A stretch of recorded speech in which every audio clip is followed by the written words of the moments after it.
Hi friends, welcome back to SRV Kalakkals. நம்ம இன்றைக்கி chicken வச்சு ஒரு ரெசிபி தான் பார்க்க போகிறோம். அதுக்கு முன்னாடி நம்ம சேனலில் ஃபஸ்ட் டைம் பார்க்குற வியூஸ் ப்ளீஸ் சப்ஸ்கிரைப் பண்ணி வச்சுக்கோங்க. அப்போ தான் நான் போடுற வீடியோஸ் எல்லாமே மிஸ் ஆகாமல் உடனே உங்களுக்கு நோட்டிஃபிகேஷனில் வரும். ஆனால் இந்த சிக்கன் ரெசிபி பார்த்திங்கன்னா இன்றைக்கி நார்மல் சிக்கன் மாதிரி பண்ணாமல் கொஞ்சம் டிஃப்ரெண்ட்டாக பண்ணியிருக்கிறேன்.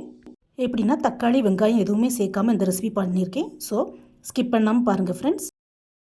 இந்த காந்தாரி சிக்கன் பண்ணுறதுக்கு நான் கொஞ்சம் சிக்கனை நல்லா மஞ்சள் பொடி போட்டு வாஷ் பண்ணி எடுத்து வச்சுருக்கிறேன்.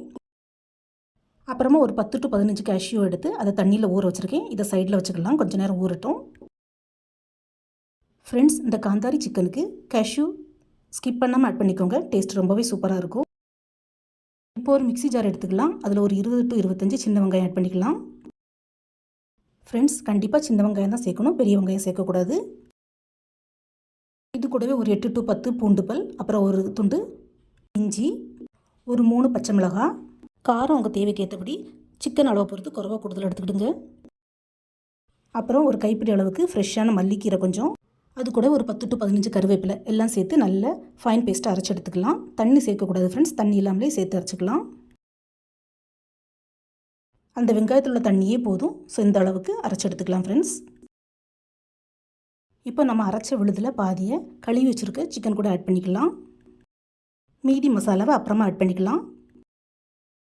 இது கூடவே இந்த சிக்கனுக்கு தேவையான உப்பு ஆட் பண்ணி நல்லா மிக்ஸ் பண்ணி விட்டுக்கலாம். இந்த இஞ்சி பூண்டு மல்லி மசாலா எல்லா சிக்கன் பீஸ்லேயும் நல்லா கோட் ஆகணும் ஃப்ரெண்ட்ஸ். ஸோ அந்த அளவுக்கு நல்லா மிக்ஸ் பண்ணி விட்டுக்கலாம். மசாலா சிக்கனில் நல்லா பரட்டி ஒரு 10 to 15 மினிட்ஸ் அப்படியே நம்ம மேரினேட் பண்ணி வச்சிடலாம்.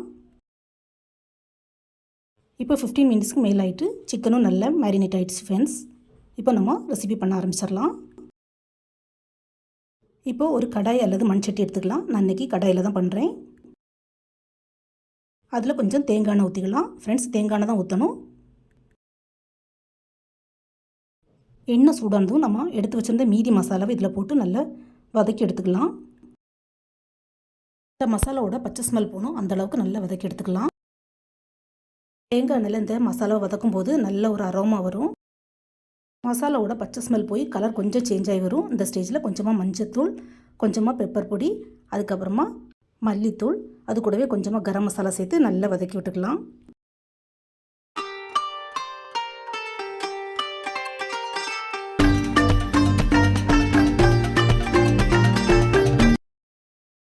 மசாலா நல்லா வறண்டு இந்த மாதிரி கட்டியாக வரும். இந்த ஸ்டேஜில் நம்ம மேரினேட் பண்ணி வச்சுருந்த சிக்கன் ஆட் பண்ணிக்கலாம். சிக்கனை சேர்த்து நல்லா வதக்கி விடணும். சிக்கனை சேர்த்து நல்ல மசாலா எல்லா இடமும் கோட்டாகிறபடி வதக்கி விடணும். நம்ம வதக்குறதுலேயே பாதி சிக்கன் வெந்துடும். ஸோ அந்தளவுக்கு நல்லா வதக்கிக்கலாம். சிக்கன் இப்போ நல்லா வதங்கி கலர் சேஞ்ச் ஆகி வந்துடுச்சு. இந்த ஸ்டேஜில் நம்ம கொஞ்சமாக தண்ணி சேர்த்து இதை வேக விட்டுக்கலாம். நான் சிக்கன் வேக வைக்கிறதுக்கு மேரினேட் பண்ணி வச்சுருந்த பவுல்லே கொஞ்சமாக தண்ணி சேர்த்து அதே அலசி ஊற்றி வேக வச்சுருக்கேன். இந்த சிக்கன் நல்லா வேகட்டும். நம்ம ஊற வச்சுருந்த கேஷ்யூவை மிக்ஸி ஜாரில் அந்த தண்ணியோடு சேர்த்து நல்லா ஃபைன் பேஸ்ட்டாக அரைச்சி எடுத்துக்கலாம். ஊற வச்ச கேஷ்யூனால நமக்கு சீக்கிரமாக கேஷ்யூ அரைப்பட்டுரும். அதே நேரம் நமக்கு சிக்கன் கிரேவியும் நல்லா திக்காக கிடைக்கும். ஸோ இந்த மாதிரி கேஷ்யூ நல்லா ஃபைன் பேஸ்ட்டாக அரைச்சி எடுத்து அதையும் நம்ம சிக்கன் கூட ஆட் பண்ணிக்கலாம்.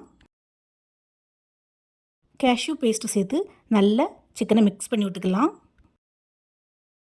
கேஷ்யூ பேஸ்ட்டு சேர்த்து சிக்கனை நல்லா கொதிக்க விட்டுக்கலாம். இப்போ சிக்கனும் நல்லா வெந்து கிரேவியும் கொஞ்சம் செமி கிரேவி பதத்துக்கு வந்துட்டு இந்த ஸ்டேஜில் நம்ம கொஞ்சமாக ஒரு சின்ன பவுல் அளவுக்கு கட்டி தேங்காய் பால் பிழிஞ்சு எடுத்துக்கலாம். அதை இதில் ஊற்றிடலாம். ஃப்ரெண்ட்ஸ், இந்த காந்தாரி சிக்கன் தேங்காய் பால் ஊற்றி பண்ணுறதுனால நல்ல ஒரு தாய்கறி ஃப்ளேவர் கொடுக்கும். தேங்காய் பால் ஊற்றி நல்லா மிக்ஸ் பண்ணி விட்டுடுங்க. ஆனால் நிறைய நேரம் கொதிக்க வைக்க வேண்டாம். எக்ஸ்ட்ராவாக உப்பு தேவைப்பட்டால் கொஞ்சமாக உப்பு ஆட் பண்ணிக்கலாம் ஃப்ரெண்ட்ஸ். தேங்காய் பால் சேர்த்து லைட்டாக ஒரு கொதி வந்ததும் பொடியாக அரிஞ்சு வச்சுருந்த மல்லித்தலையை சேர்த்து கேஸ் ஆஃப் பண்ணிடலாம். ஃப்ரெண்ட்ஸ், சிக்கன் கிரேவி எப்பவும் போல் தக்காளி வெங்காயம் மிளகாய்த்தூள் சேர்க்காமல் இந்த மாதிரி கொஞ்சம் டிஃப்ரெண்ட்டாக பண்ணி பாருங்கள், சூப்பராக இருக்கும். நார்மலாக நம்ம பூரிக்கு சன்னா மசாலா பொட்டேட்டோ கிரேவி வச்சு தான் சாப்பிடுவோம். ஆனால் இந்த காந்தாரி சிக்கன் சப்பாத்தி, நான், பரோட்டா அப்புறம் பூரிக்கும் செம்ம காம்பினேஷனாக இருக்கும். மறக்காமல் ட்ரை பண்ணி பாருங்கள் ஃப்ரெண்ட்ஸ். அதே மாதிரி இந்த காந்தாரி சிக்கன் மற்ற சிக்கன் மாதிரி இல்லாமல் பண்ணுறதும் ரொம்பவே ஈஸி, நிறைய டைமும் எடுக்காது.